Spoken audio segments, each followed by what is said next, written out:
IHMS.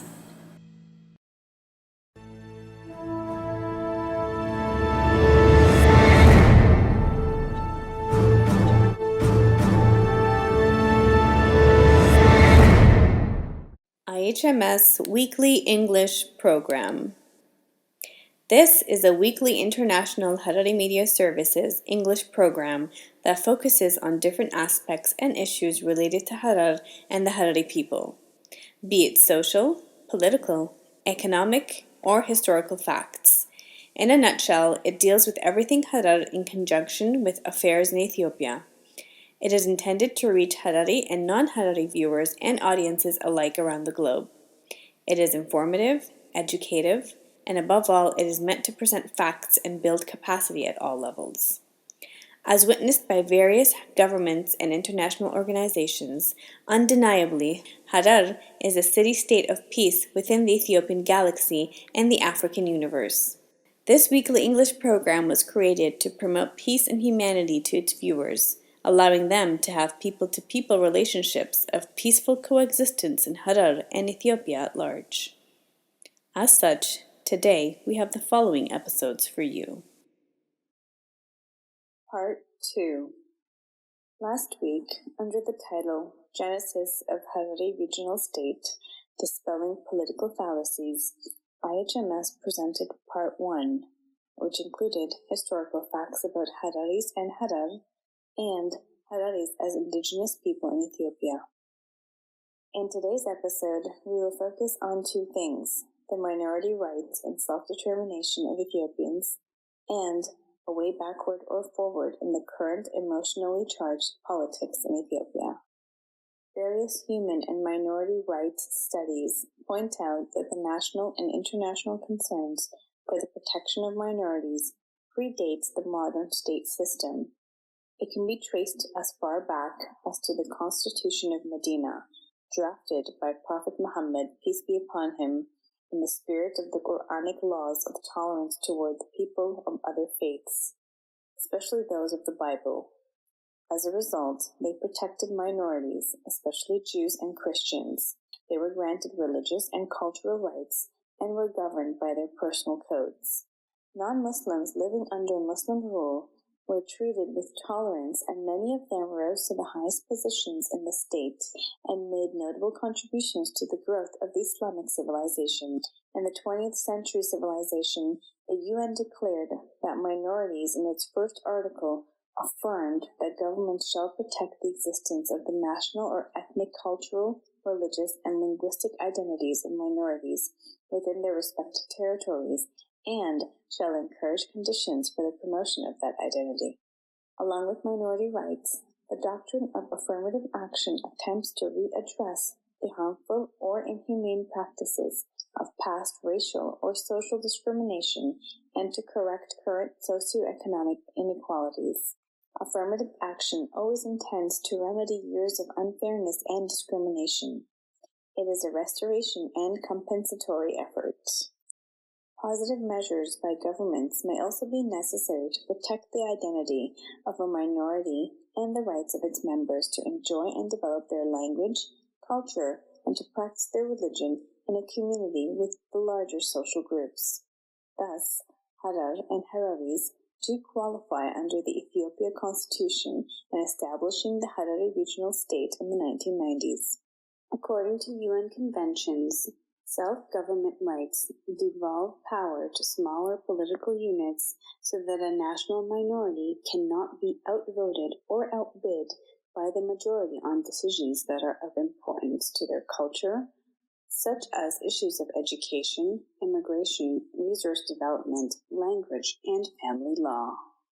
Underlining these evidences and historical facts, affirmative action, indigenous peoples' rights, minority rights, and human rights, they all signify and prove to support the establishment of the Harari Regional State. It is not an anomaly, as some intend to claim, and attempt to distort the facts about the Harari Regional State. Its restoration was legal and supported by all national and international laws. Based on Ethiopia's constitution, the establishment of a separate regional state for the Hararis also emanates from the covenant of the League of Nations, referred to indigenous peoples' rights.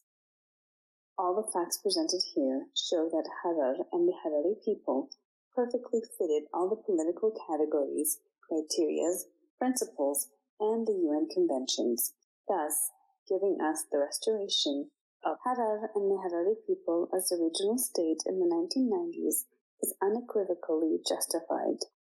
Harari regional state within the Ethiopian galaxy is not only a minority right, but also a human right. It upholds multiculturalism and promotes diversity to coexist within Ethiopia. It removes existential threats and supports common understanding. For fair-minded individuals and groups, the genesis of the Harari regional state is evidently presented for all to dispel the misconceptions that small populations do deserve a regional state. Our next topic is a way backward or forward. What on earth is happening in Ethiopia today? Specifically, the ill political signposts in the Harari regional state. It appears that instead of going forward, moving backwards with repression, abuse, harassment, and inhumanity by using different political forms and formats are perceived and executed by some coalition officials in Harar today. Ethiopian Confederation parliamentary law is built upon the principle that rights must be respected: the rights of diversity, the rights of minorities, the rights of individuals, and the rights of absentees, taking into consideration the many common factors between Harari and Oromo people, as well as the inalienable Harari minorities and indigenous rights.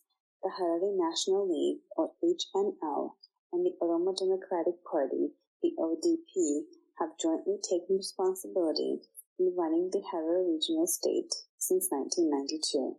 No option was left out, and the best bet was to form a coalition government.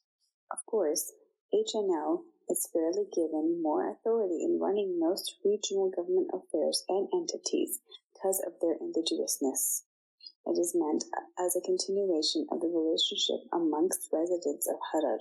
They have joined together for mutual benefit or to achieve some common purpose, keeping both Hararis and Oromos alike from being repressed or assimilated again. The alliance was working as far as political power distribution until the recent political transformation or turbulence in Ethiopia. What is happening to Hararis in Harar now? A broken alliance has manifested itself in the name of enumerated majorities denying Hararis the constitutional and inalienable minority rights.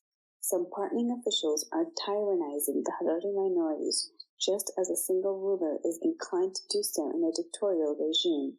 Some odd leaders are misguided with massive power play in violating the basic and inalienable rights of the indigenous minority.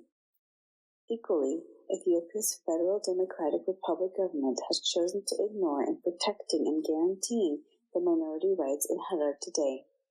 Rather, it is directly or indirectly encouraging the few misguided officials in Harar to use illegal means and unconstitutional political tactics, creating constant threat among Harari leadership aiming to gradually dismantle Harar's constitutional structure and natural rights.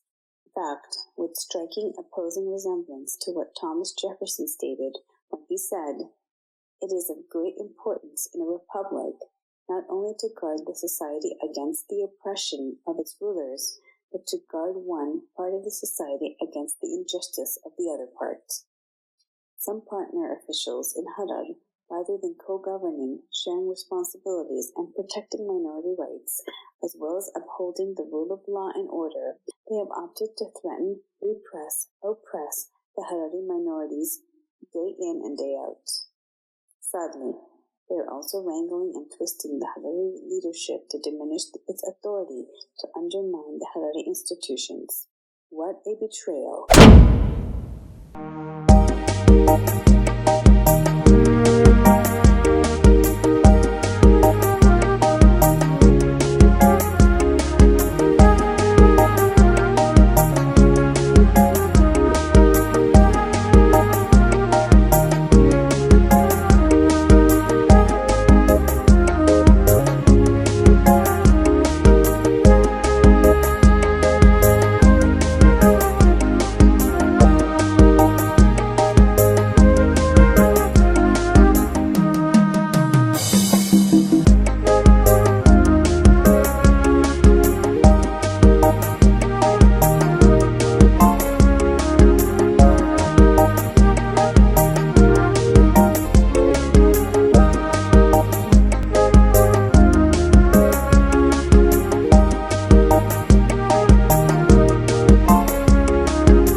Some alien officials in Harar have continued in creating cracks and confusion between Harari and the Oromo people who lived as brothers and sisters, as Ummah in the City of Saints, unity and peace for centuries.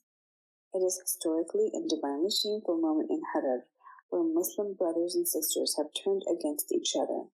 Instead of upholding Islamic principles of coexistence, diversity, and unity in action, these odd behaviors have become existential threat for the city of Islamic knowledge and the Mecca of the nation. The insensitive partner officials must come to their senses and stop repressing Hararis and creating clashes between Hararis and Oromos. The Harari and the Oromo people are intermarried, coexisted, and fought repressing and oppressing regimes for centuries together. These officials must stop undermining the integrity, rights, freedom, and the historical facts of Harar and its surrounding people. Some of these administrators must utterly be ashamed of themselves for becoming the 21st century aggressors and oppressors in creating another dark history for Harar, Hararis, and the Oromo people at large. Coming back to my fellow Ethiopians at the end of our conversation, discussions, and journey, 2 of them had confided in me that they were significantly freed from propaganda, misinformation, and non-information traps.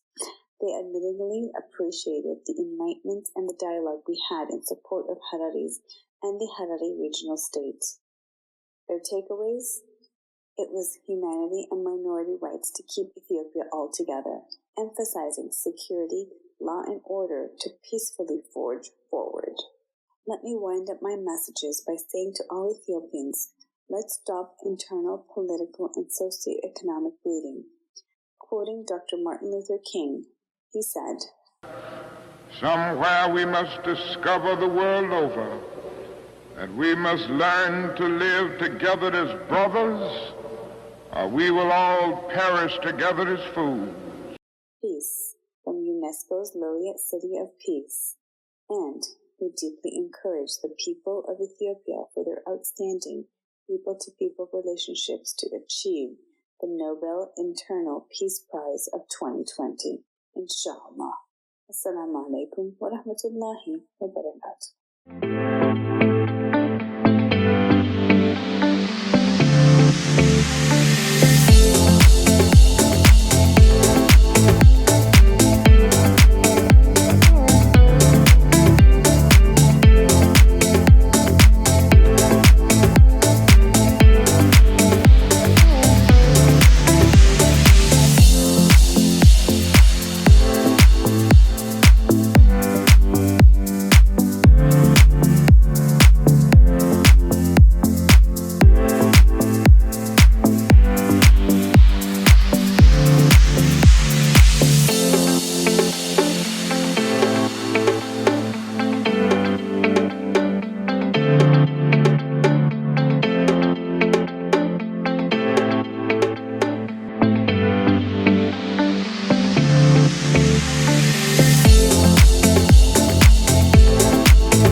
IHMS